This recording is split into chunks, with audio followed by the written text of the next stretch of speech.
We've just learned that legendary pro wrestler Hulk Hogan had cancer before he died. According to a medical examiner's report, he died of a heart attack and also had a form of leukemia called chronic lymphocytic leukemia, or CLL, at the time of his death. This is a slow progressing cancer that can be treated, but it affects the immune system, making it more difficult to recover from other infections. The world was shocked when Hogan died at the age of 71 last week.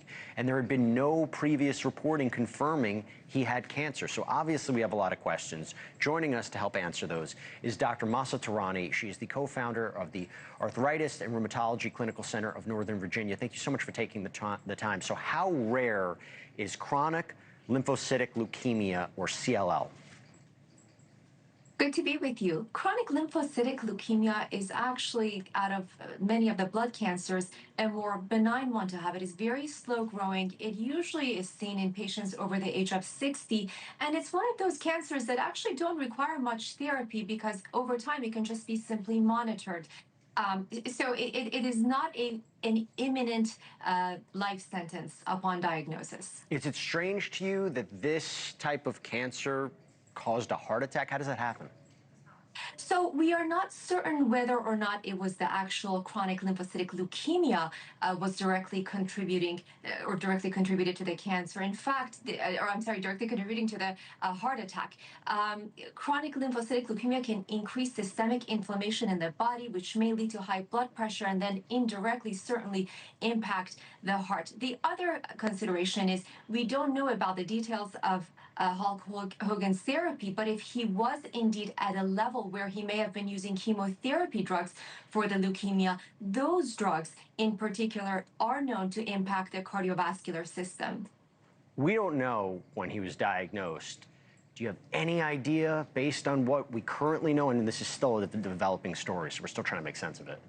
Absolutely. So with regards to this heart attack, certainly we know that there may be multiple factors. There are a lot of risk factors. Heart disease is very common in the U.S. High blood pressure is a huge contributor. We know that he had admitted to using some anabolic steroids decades back, and we know that anabolic or performance-enhancing drugs can certainly contribute to the increase of the bad cholesterol, the plaque formation, which can contribute to heart attacks. They can lead to cardiomyopathy, which is weakening of the cardiac muscles. We also know that he did have a history of some alcohol consumption. That is another risk factor for cardiac complications. So he did have multiple sources or factors that may have contributed ultimately to this heart attack that he experienced. And talking about, then I apologize if this is a juvenile question, but according to the medical examiner's report, he also suffered from atrial fibrillation.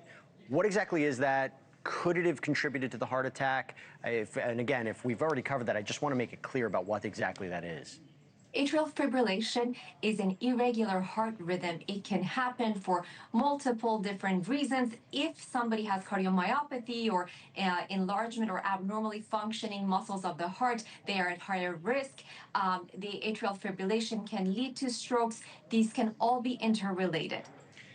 Do you think he was undergoing cancer treatment at the time of his death? There were some recent, postings of him. There were some recent viewings of him, but it might be very hard to tell. Do you think he was undergoing treatment?